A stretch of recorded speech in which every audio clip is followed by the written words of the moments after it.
Hello friends, welcome to Nandi. Let's discuss today's newspaper analysis. Central vista project ని ఆపడం సరికాదు అని supreme court declare చేసింది. ఢిల్లీ హైకోర్టు రీసెంట్ గా ఈ ప్రాజెక్ట్ కి స్టే ఆర్డర్ ఇచ్చారు. ఎందుకు అనంటే ఇలాంటి కోవిడ్ పాండమిక్ సిచ్యుయేషన్ లో ఫైనాన్షియల్ సపోర్ట్ లేక ప్రాపర్ వసతులు లేక చాలా మంది ఇబ్బంది పడుతున్నప్పుడు ఇలాంటి భారీ ప్రాజెక్ట్ ఇంప్లిమెంట్ చేయడము సరికాదు. అండ్ ఇంకొకటి ఈ ఏరియాలో ఏదైతే ఈ సెంట్రల్ విస్టా ప్రాజెక్ట్ ఇంప్లిమెంట్ చేస్తున్నారో ఆ ఏరియాలో certain environment problems or different problems ఉన్నాయి అని చెప్పేసి పబ్లిక్ ఇంట్రెస్ట్ లిటిగేషన్ హైకోర్టులో వేస్తారు. సో అందుకని ఢిల్లీ హైకోర్టు దీనికి స్టే ఆర్డర్ ఇస్తుంది. సో అప్పెలెట్ జ్యూరిస్డిక్షన్ ద్వారా ఈ జడ్జిమెంట్ సుప్రీం కోర్ట్ దాకా వెళ్తుంది. సుప్రీం కోర్ట్ ఈ పిల్ అసలు జెన్యూన్ పిల్ కాదు, పర్సనల్ ఇంట్రెస్ట్ చూపిస్తుంది, ఇది పబ్లిక్ ఇంట్రెస్ట్ కాదు అని చెప్పేసి ఈ పిల్ ని క్యాన్సిల్ చేసేసి సెంట్రల్ విస్టా ప్రాజెక్ట్ ని కంటిన్యూ చేయమని చెప్పేసి సుప్రీంకోర్టు చెప్తుంది. సో ఇప్పుడు మనం రెండు నేర్చుకోవాలి, ఒకటి పిల్ అంటే ఏంటి అండ్ జెన్యూన్ పిల్ అని ఎలా డిసైడ్ చేస్తారు, ఎవరు డిసైడ్ చేస్తారు. So let's have a proper glimpse on central vista project. మన పార్లమెంట్ ఇప్పుడు సర్కులర్ షేప్ లో ఇలా ఉంటుందండి, దీన్ని ట్రయాంగులర్ షేప్ లాగా బిల్డ్ చేస్తున్నారు. ఇంతే కాదు, prime minister house, vice president house and కొత్త న్యూ ఆఫీసెస్ అండ్ ఒక కొత్త central secretariat to accommodate all the minister offices at one place, ఇవన్నీ కలిపితే సెంట్రల్ విస్టా ప్రాజెక్ట్. సో ఇందులో మెయిన్ ఇంపార్టెంట్ థింగ్ మనం ఎగ్జామ్స్ పాయింట్ ఆఫ్ వ్యూలో నేర్చుకోవాల్సింది రాజ్పథ్. రాజ్పథ్ అనేది ఒక ఏరియా, రాష్ట్రపతి భవన్ నుంచి ఇండియా గేట్ వరకు ఉండే మధ్యలో 3 కిలోమీటర్ డిస్టెన్స్ ని రాజ్పథ్ ఏరియా అంటారు. సో దీన్ని కూడా రీవ్యాంప్ చేస్తున్నారు. This is also included in your central vista project. So let's know certain information about PIL. Public interest litigation first meaning తెలుసుకుందామండి. If you want to file a case in the court on the name of public interest, actual గా మీరు ఆ కేసుకి ఎలా కూడా relate అయ్యి ఉండరు, కాకపోతే ప్రజలకి ఇబ్బంది అవుతుంది అని చెప్పేసి మీరు ఆ కేసు ఫైల్ చేస్తున్నారు, then it can be called as public interest litigation. మరి ఇది స్టార్టింగ్ నుంచి మన లాలో ఉందా, రీసెంట్ గా ఎమర్జ్ అయ్యిందా అంటే ఎస్ అండి, it was emerged recently after your emergency time period, అంటే 1980s తర్వాత దీన్ని యూజ్ చేస్తున్నారు. సో మరి ఇంతకు ముందు ఉన్న ఫినామినన్ ఏంటి, లోకస్ స్టాండీ. లోకస్ స్టాండీ ఈ పబ్లిక్ ఇంట్రెస్ట్ కి మధ్యలో డిఫరెన్స్ మనం తెలుసుకోవాలి అంటే let's see a small example. Think there is a mining project going on. Government ఒక మైనింగ్ ప్రాజెక్ట్ చేస్తుంది ఒక ఏ అనే కాలనీ చుట్టుపక్కల. ఈ కాలనీలో ఉన్న ప్రజలకి ఈ మైనింగ్ ప్రాజెక్ట్ వల్ల చాలా ప్రాబ్లమ్స్ వస్తున్నాయి. మైనింగ్ ప్రాజెక్ట్ కాబట్టి చాలా డిఫరెంట్ టాక్సిన్స్ రిలీజ్ చేస్తుంది, కంటిన్యూస్ గా సౌండ్ వస్తుంది, కంటిన్యూస్ గా డస్ట్ వస్తుంది. సో ఆల్మోస్ట్ ఈ ఫ్యామిలీ వాళ్ళందరికీ ప్రాబ్లం అవుతుంది. సో ఇక్కడ ఈ మైనింగ్ ప్రాజెక్ట్ వల్ల ఎవరైతే డైరెక్ట్ గా ఆర్ ఇండైరెక్ట్ గా ఎఫెక్ట్ అవుతున్నారో వాళ్ళు మాత్రమే ఈ మైనింగ్ ప్రాజెక్ట్ కి అగెయిన్స్ట్ గా కోర్టులో కేసు వేయొచ్చు. That is your locus standi. Public interest లో ఏంటి అంటే if think that I'm at a Z colony, I'm no very interested in this mining project, అసలు నాకు ఎలాంటి ఎఫెక్ట్ కూడా లేదు, కాకపోతే కన్సర్న్ తోని on the name of concern or public interest నేను కూడా పిల్ ప్రకారం ఈ మైనింగ్ ప్రాజెక్ట్ కి అగేన్స్ట్ గా కోర్టులో కేసు వేయొచ్చు. సో ఇది ఎప్పుడు ఎమర్జ్ అయింది అని almost 1980s or emergency time period తర్వాత. So let's see certain origin of this public interest litigation. ఇక్కడ ఆరిజిన్ అంటే పిల్ అని ఇక్కడ ఎలాంటి టర్మ్ యూజ్ చేయలేదండి, కానీ ఫర్ ద ఫస్ట్ టైం 1979 లో కపిలా హింగోరాని, షీఈ్ అ లాయర్ అండి, తినే బీహార్ జైల్లో చాలా మంది ప్రిజనర్స్ డీటైన్ అయ్యి ఉంటారు. డీటైన్ అవ్వడం అంటే వితౌట్ మేకింగ్ ఎనీ క్రైమ్, మీరు అసలు క్రైమ్ చేయక ముందే మిమ్మల్ని తీసుకెళ్లి ప్రిజన్ లో వేస్తారు. Until and unless you are proved you will be in prison itself. So అలా చాలా మంది ప్రిజనర్స్ ని డీటైన్ చేశారు అండ్ అక్కడ వసతులు కూడా సరిగా లేవు. And all the cases which were relating to these prisoners are still pending.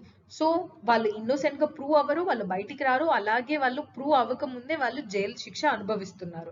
అలాంటి సిచ్యుయేషన్ ఉండకూడదు అని చెప్పేసి కపిలా హింగోరాని గారు ఒక పిటిషన్ ఫైల్ చేస్తారు సుప్రీం కోర్టులో on the name of Hussainara Khatoon. ఇతను ఒక ప్రిజనర్ అండి ఈ బీహార్ జైల్లోనే. ఈ పిటిషన్ పైన ఆ బీహార్ జైల్లో ఉన్న అందరూ ప్రిజనర్స్ సైన్ చేస్తారు. So for the first time Hussainara Khatoon versus state of Bihar కేసులో ఈ హింగోరాణి గారు అంటే వీళ్ళు డైరెక్ట్ గా కానీ ఇండైరెక్ట్ గా కానీ ఈ బీహార్ ప్రిజనర్స్ కి ఎలాంటి రిలేషన్ లేదు and she's not affected at all. అంటే లోకస్ స్టాండీ ఫినామినన్ కాకుండా పబ్లిక్ ఇంట్రెస్ట్ ద్వారా తను ఒక కేసుని ఫైల్ చేసింది. అండ్ ఈ కేసులో సుప్రీం కోర్ట్ డిసైడెడ్ దట్ ఈ ప్రిజనర్స్ అందరికీ free legal aid and fast hearings అవ్వాలి అని చెప్పేసి డిక్లేర్ చేస్తారు. తర్వాత ఇది ఆర్టికల్ 39A కూడా మన కాన్స్టిట్యూషన్ లో ఇంప్లిమెంట్ చేస్తారండి. So free legal aid and fast hearings అవ్వాలి అని చెప్పేసి ఈ 40,000 ప్రిజనర్స్ ఎవరైతే ఈ డీటైన్ అయ్యి ఉంటారో బీహార్ జైల్లో వాళ్ళందరినీ రిలీజ్ చేసేస్తారు. తర్వాత ఇలాంటి కేసెస్ చాలా రావడం జరుగుతుంది సుప్రీం కోర్ట్కి. So for the first time ఇలాంటి ఒక పబ్లిక్ ఇంట్రెస్ట్ లిటిగేషన్ అని చెప్పేసి దాన్ని టర్మ్ యూజ్ చేసి దాన్ని డిఫైన్ చేసిన కేసు ఏంటి అండి, SP Gupta versus union of India. అంటే అప్పటి వరకు ఊరికే యూజ్ చేశారు but not an the name of public interest litigation. So తర్వాత ఇది ఏ కాన్స్టిట్యూషన్ ఆర్ ఏ జ్యూరిస్డిక్షన్ నుంచి బారో చేసుకున్నాము అని అంటే ఫ్రమ్ అమెరికన్ జ్యూరిస్డిక్షన్. అమెరికాది డైరెక్ట్ గా తీసుకొచ్చి బారో చేయలేదండి, మన ఇండియన్ రీఫార్మ్స్ అన్ని యాడ్ చేసి అడాప్ట్ చేసుకున్నాము. So I mentioned about Article 39A already.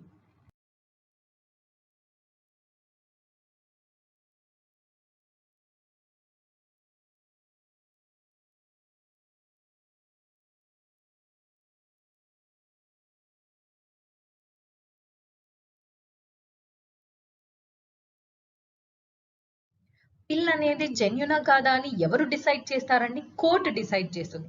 ఎవరైతే ఈ పిల్ ప్రకారం ఒక కేసు వేస్తారో వాళ్ళు ఏ డబ్బు ఆశ లేకుండా ఏ పర్సనల్ ఇంట్రెస్ట్ లేకుండా నిజంగానే పబ్లిక్ కి సర్వ్ చేసే మోటివ్ తోని ఇది కేసు చేస్తున్నారా లేదా అని చెప్పేసి కోర్టు డిసైడ్ చేస్తుంది. సో ఈ పబ్లిక్ ఇంట్రెస్ట్ లిటిగేషన్ కి ఏదైనా డెఫినేషన్ ఏదైనా లాలో ఉందా అంటే డెఫినెట్లీ ఆన్సర్ ఇస్ నో అండి. It's very important for competitive exams. Public interest litigation is defined under so and so law అని మీకు ఏదైనా ఆప్షన్స్ లో వస్తే ఆ ఆప్షన్ ని ఈజీగా ఎలిమినేట్ చేయొచ్చు. It will help you in your competitive exams. మరి ఎవరు ఇంటర్ప్రెట్ చేస్తారు ఈ పిల్ ని అంటే జడ్జెస్ ఇంటర్ప్రెట్ చేస్తారు. మరి ఇప్పుడు ఎవరు ఈ పబ్లిక్ ఇంట్రెస్ట్ లిటిగేషన్ ని ఫైల్ చేయొచ్చు, ఎవరికి అగేన్స్ట్ గా చేయొచ్చు? Any citizen can file a case under పిల్. ఇదే కదా అండి public interest litigation main phenomenon. So ఎవరికి అగేన్స్ట్ గా చేయొచ్చు అంటే స్టేట్ గవర్నమెంట్ కి, సెంట్రల్ గవర్నమెంట్ కి, మున్సిపల్ అథారిటీస్ కి అగేన్స్ట్ గా చేయొచ్చు, but not exclusively to any private party. Exclusive అనేది చాలా ఇంపార్టెంట్ అండి. ఇప్పుడు మీకు ఇది బెస్ట్ ఎగ్జాంపుల్ నేను ఇది చెప్తాను. ముంబైలో ఒక ప్రైవేట్ ఫ్యాక్టరీ ఉంది అనుకోండి, అది అక్కడ ఉన్న ఏరియాని చాలా పొల్యూట్ చేస్తుంది. So under the public interest litigation ఇప్పుడు నేను కేస్ ఫైల్ చేయాలంటే నేను ఎవరిపైన ఫైల్ చేస్తాను కేస్, అక్కడున్న గవర్నమెంట్ ఆఫ్ ముంబైకి or state pollution and central board పైన, including private party of Mumbai, ఇవి మూడిటి పైన కలిసి నేను కేస్ ఫైల్ చేయొచ్చు. అలా కాకుండా ఓన్లీ ఈ ప్రైవేట్ ఫ్యాక్టరీ పైన నేను పిల్ కేస్ ఫైల్ చేయరాదు. అంటే గవర్నమెంట్ కి సంబంధించిన ఆర్గనైజేషన్స్ తో పాటు ఒక ప్రైవేట్ పార్టీని నువ్వు కలిపి పిల్ చేయొచ్చు, but not only on private party. ఒక సింగిల్ ప్రైవేట్ పార్టీ పైన నువ్వు పిల్ చేయరాదు. ఇది కూడా చాలా important for competitive exams. Supreme court recent గా సెంట్రల్ గవర్నమెంట్ కి కొన్ని గైడ్ లైన్స్ ఇచ్చింది. దేని గురించి అంటే మైగ్రెంట్ లేబర్స్ ని ప్రొటెక్ట్ చేయడానికి, అంటే వలస కార్మికుల కోసం. ఏంటి అంటే కమ్యూనిటీ కిచెన్స్. కమ్యూనిటీ కిచెన్స్ ఏవైతే ఇప్పుడు కంటిన్యూ అవుతున్నాయో అవి కోవిడ్ సిచ్యుయేషన్ అంతా నార్మల్ అయ్యే వరకు కంటిన్యూ అవ్వాలి అని చెప్పింది. ఈ కమ్యూనిటీ కిచెన్స్ గురించి మాట్లాడుకుంటూ హైదరాబాద్ లో ఉన్న ఒక అన్నపూర్ణ స్కీమ్ ని సుప్రీం కోర్ట్ విస్తరించారు. ఎలా అంటే అక్కడ 140 అన్నపూర్ణ క్యాంటీన్స్ ఉంటాయి. అందులో పూర్ పీపుల్ కి 5 రూపీస్కే వాళ్ళకి ఆహారం దక్కుతుంది. సో ఎవరైతే మైగ్రెంట్ లేబర్స్ ఉంటారో వాళ్ళు ఈ స్కీమ్ ని యూజ్ చేసుకోవచ్చు అని చెప్పేసి సుప్రీంకోర్టు డిక్లేర్ చేసింది. అండ్ ఇంతేకాదు సెంట్రల్ గవర్నమెంట్ అనౌన్స్ చేసిన scheme 1 nation 1 ration card scheme ని ఇంకా అన్ని రాష్ట్రాల్లో ఇంప్లిమెంట్ చేయట్లేదు. సో జూలై 31 లోపు మిగతా అన్ని రాష్ట్రాల్లో ఇంప్లిమెంట్ చేయాలి. అండ్ లేబర్ మినిస్ట్రీ వీళ్ళ గురించి వారు మైగ్రెంట్ లేబర్స్ ని కాపాడే వసతులు ఏవైతే ప్రొవైడ్ చేస్తున్నారో వాటిలో డీలే చేయకూడదు అని చెప్పేసి సుప్రీం కోర్ట్ సెంట్రల్ గవర్నమెంట్ కి కొన్ని గైడ్ లైన్స్ ఇచ్చింది. సో ఇప్పుడు మనం one nation one ration card scheme గురించి తెలుసుకుందాము. అండ్ ఇది ఎందుకు డీలే అవుతుంది అని అంటే సెంట్రల్ గవర్నమెంట్ ఏం చెప్తుంది అంటే ఇందులో యూజ్ చేసే technology are the software which was used workers ని రిజిస్టర్ చేయడానికి యూజ్ చేసే సాఫ్ట్వేర్ లో కొన్ని ప్రాబ్లమ్స్ ఉన్నాయి, డేటాబేస్ సరిగా మేనేజ్ అవ్వట్లేదు, అందుకే ఇది డిలే అవుతుంది అని సెంట్రల్ గవర్నమెంట్ చెప్తుంది. సో సుప్రీం కోర్ట్ ఏమంటుంది అని అంటే వర్కర్స్ ని రిజిస్టర్ చేయడానికి ఇంకా ఎక్కువ అవకాశం, like first register the contractors. ఈ కాంట్రాక్టర్స్ కిందనే కదా వలస కార్మికులు వర్క్ చేస్తారు. సో వీళ్ళని రిజిస్టర్ చేస్తే వాళ్ళు ఎంతమంది అని ఆటోమేటిక్ గా తెలిసిపోతుంది అని చెప్తున్నారు. అండ్ అంతేకాదు like certain state governments are not yet implementing this scheme. అవి ఏంటో కూడా ఇప్పుడు తెలుసుకుందాం. What is mean by one nation one ration card scheme అండి? ఇట్ ఎనేబుల్స్ మైగ్రెంట్ వర్కర్స్ ఎవరైతే ఉంటారో వాళ్ళు ఎక్కడైతే వాళ్ళ స్టేట్ లో కాకుండా వేరే దగ్గర వర్క్ చేయడానికి వెళ్తారు కదండి, ఆ స్టేట్స్ లో కూడా వాళ్ళకి తక్కువ రేట్ తోని ఆర్ సబ్సిడీ ప్రొవైడ్ చేసే రేషన్ వాళ్ళకి కూడా తగ్గేలాగా ఈ స్కీమ్ చేస్తుంది. జనరల్ గా మన పబ్లిక్ డిస్ట్రిబ్యూషన్ సిస్టమ్ అంటే మన రేషన్ షాప్లు ప్రొవైడ్ చేసేది ఎవరండి? స్టేట్స్. సో ఆ స్టేట్స్ లో ఉన్న వాళ్ళకి మాత్రమే ప్రొవైడ్ చేస్తారు, కానీ ఇప్పుడు బయట వాళ్ళకి కూడా ప్రొవైడ్ చేయడానికి ఈ స్కీమ్. సో దీనికి ఎవరైతే బెనిఫిషియరీస్ ఉంటారో వాళ్ళు నేషనల్ ఫుడ్ సెక్యూరిటీ యాక్ట్ 2013 కింద లేకపోతే వేరే వెల్ఫేర్ స్కీమ్స్ కింద రిజిస్టర్ అయ్యి ఉండాలి.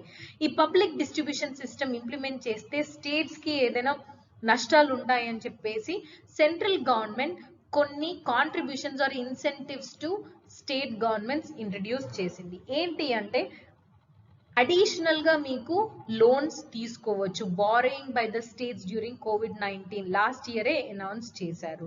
ఇంతే కాదండి, లైక్ ఇది ఎలా వర్క్ అవుతుందో కూడా మనం తెలుసుకోవాలి. Based on certain technology. ఈ టెక్నాలజీలో ఏమేమి ఉంటాయి అంటే details of the beneficiaries and వాళ్ళ రేషన్ కార్డ్స్, వాళ్ళ Aadhaar card numbers and electronic point of scales. ఇది ఏదైతే బ్యాక్గ్రౌండ్ లో పిక్చర్ ఉందో అది ఎలక్ట్రానిక్ పాయింట్ ఆఫ్ సేల్ అండి.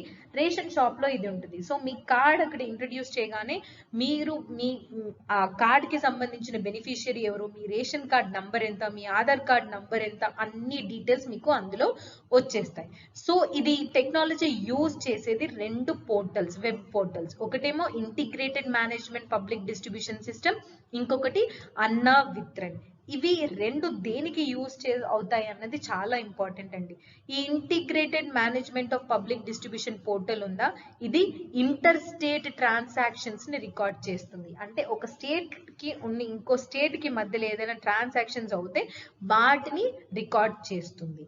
అదే అన్న విత్రన్ అనుకోండి, ఇంట్రా స్టేట్ అంటే స్టేట్ లోపలనే ఉన్న వాళ్ళకి ట్రాన్సాక్షన్స్ ఏవైతే ఉంటాయో అవి రికార్డ్ చేస్తుంది. అంటే ఇది ఆల్రెడీ స్టేట్ లో ఉన్న పీపుల్ వి రికార్డ్ చేస్తుంది. ఇది మైగ్రెంట్ వర్కర్స్ వి ఆర్ ఎవరైతే వేరే స్టేట్ కి వెళ్ళి ట్రాన్సాక్షన్స్ చేస్తున్నారో ఆర్ రేషన్ తీసుకుంటున్నారో వాళ్ళ ఇన్ఫర్మేషన్ ఆర్ వాళ్ళ ట్రాన్సాక్షన్స్ రికార్డ్ చేస్తుంది.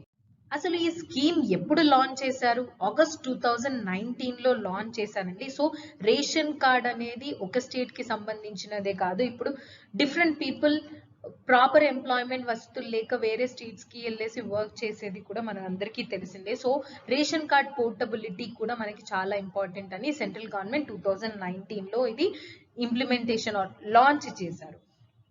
కాకపోతే ఇక్కడ ప్రాబ్లం ఏంటి అని అంటే like Covid economic relief package కింద ఈ స్కీమ్ అన్ని స్టేట్స్ లో యూనియన్ టెరిటరీస్ లో మార్చ్ 2021 లోపు ఇంప్లిమెంట్ స్టార్ట్ చేసేసేయాలి అని చెప్పారు. కానీ ఇప్పటి వరకు కొన్ని స్టేట్స్ ఇంకా ఇంప్లిమెంట్ చేయట్లేదు. అవి ఏ స్టేట్స్? 4 స్టేట్స్ అండి. Assam, Chhattisgarh, Delhi and west Bengal. ఈ 4 స్టేట్స్ ఇంకా ఈ one nation one ration card scheme ని ఇంప్లిమెంట్ చేయట్లేదు. సో డిఫరెంట్ స్టేట్స్ కి డిఫరెంట్ ప్రాబ్లమ్స్ ఉన్నాయి. ఎగ్జాంపుల్ చూద్దాం మనం ఇక్కడ. ఢిల్లీ ఏమంటుంది అని అంటే ఈ electronic point of sale machines ఉన్నాయి కదా, అవి యూజ్ చేయడం ఆర్ డిప్లాయ్ చేయడం ప్రీ కండిషన్. ఇవి డిప్లాయ్ చేస్తేనే మీరు ఈ స్కీమ్ ఇంప్లిమెంట్ చేయొచ్చు. కానీ ఇంకా ఇవి అక్కడ ఉన్న రేషన్ షాప్ లో ఇవి సప్లై చేయలేదు. సో అందుకని ఈ స్కీమ్ డిలే అవుతుంది అని ఢిల్లీ గవర్నమెంట్ చెప్తుంది. వెస్ట్ బెంగాల్ కి వచ్చేసరికి అక్కడ ఉన్న స్టేట్ గవర్నమెంట్ కి సంబంధించిన ఒక స్కీమ్ ఉంటది కదా, అందులో కూడా బెనిఫిషరీస్ ఈ one nation one ration card లో ఇంక్లూడ్ చేయాలి అని చెప్పేసి స్టేట్ గవర్నమెంట్ డిమాండ్ చేస్తుంది. అది ప్రాసెస్ ఇంకా డిలే అవుతుంది. ఇంకా అస్సాం గురించి అయితే మనకు తెలిసింది అంటే లైక్ మైగ్రెంట్ వర్కర్సే ఎక్కువ మంది ఉంటారు. చాలా మంది డిఫరెంట్ చుట్టుపక్కల ఉన్న ఏరియాస్ నుంచి ఆర్ బంగ్లాదేశ్ నుంచి ఆర్ డిఫరెంట్ వాళ్ళందరూ కూడా అస్సాంకి వచ్చేసి ఉన్నారు. సో ఇప్పుడు వాళ్ళందరికీ కూడా ప్రొవైడ్ చేస్తే Assam is fearing that it may lose their proper revenue. So ఇలా ఒక్కొక్క స్టేట్ కి ఒక్కొక్క ప్రాబ్లమ్స్ ఉన్నాయి. సో అందుకని ఈ 4 స్టేట్స్ ఇంకా ఇంప్లిమెంటేషన్ చేయట్లేదు.